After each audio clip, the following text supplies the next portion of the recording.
suis Nathalie Rico, je suis française. Ça fait maintenant 22 ans que je vis à Singapour. J'ai fait une école de commerce suivie d'un master en logistique industrielle à l'ISLI avant de rentrer dans le monde du travail. Donc, j'ai fondé Get Organized and Beyond il y a à peu près 7 ans. J'aide les particuliers, les familles qui se sentent complètement dépassés par tout ce qu'ils ont accumulé à la maison ou également par tout ce qu'ils essaient de faire le tri dans leurs affaires, de s'organiser de manière plus efficace, de manière à ce qu'ils aient le temps à consacrer pour ce qui est vraiment important dans leur vie, que ce soit leur travail, leur famille, leurs loisirs, etc. J'ai en fait suivi mon conjoint qui a eu une opportunité professionnelle ici. C'était pour une période de 3 ans. Ça en fait maintenant 22. Quand je suis arrivée à Singapour, j'ai continué dans le conseil. Et j'ai rejoint Accenture où j'ai passé quelques années avant de rejoindre ICI Paints où je m'occupais de leur logistique pour l'Asie Pacifique.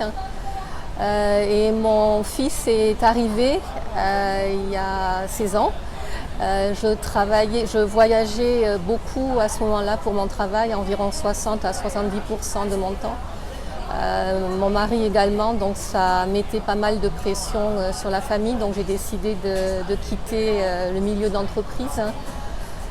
Je cherchais une solution qui m'offrirait la possibilité de travailler à temps partiel, idéalement de la maison, sans beaucoup de voyages.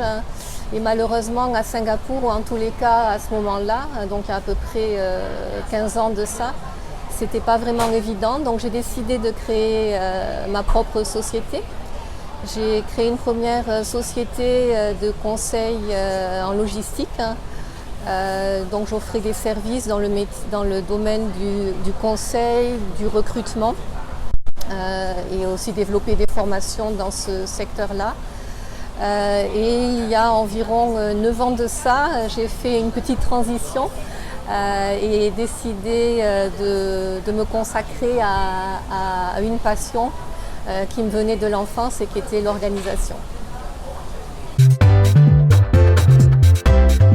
Alors je dirais, si on parle plutôt de mon expérience dans le milieu corporate, moi ce qui m'a séduit en Asie et qui nous a fait rester d'ailleurs au-delà des 3 ans qu'on devait y passer, c'était une curiosité intellectuelle, l'envie d'avancer, de se remettre en question, plus que dans une entreprise, un milieu franco-français, avec beaucoup plus de choses établies et des changements pas forcément faciles à instaurer.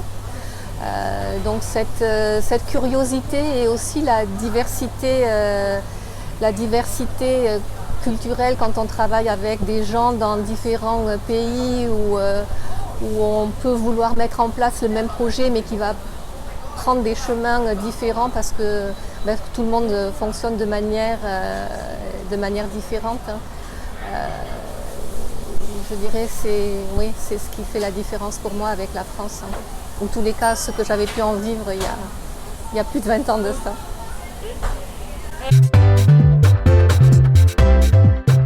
Moi, je viens d'un petit village en France qui faisait 2000 personnes à cette époque-là. J'avais vécu tout le temps en France, suivi mon éducation en France.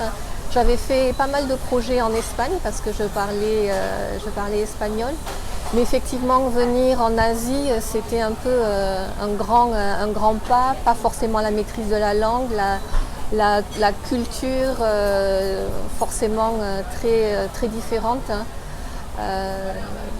Au départ, quand je suis arrivée, j'avais l'intention de repartir dans le domaine plus opérationnel que du conseil.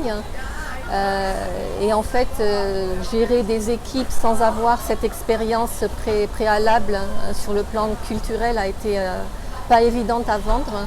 Donc je suis restée dans le milieu du conseil pour acquérir cette expérience avant de revenir à un rôle qui n'était pas forcément opérationnel, mais beaucoup plus consultatif en entreprise. Je ne sais pas, monter son entreprise dans un pays étranger sans en connaître les tenants et les aboutissants, c'est pas mal de challenges, je pense. Je pense en étant moi-même déjà établie depuis 15 ans à Singapour avant de créer ma propre société, c'est pas forcément évident. Donc je ne sais pas, peut-être avoir une expérience en entreprise d'abord avant de franchir le pas. Maintenant, si la personne s'en sent tout à fait capable, pourquoi pas. Je pense que faire du networking, rencontrer beaucoup de gens, s'immerger dans la culture locale, c'est important. Si possible, potentiellement avoir des partenaires. Maintenant, des partenaires de confiance avec qui se lancer, ça peut certainement aider. Passion, organisation et sérénité. Très bien, merci beaucoup. Je vous en prie.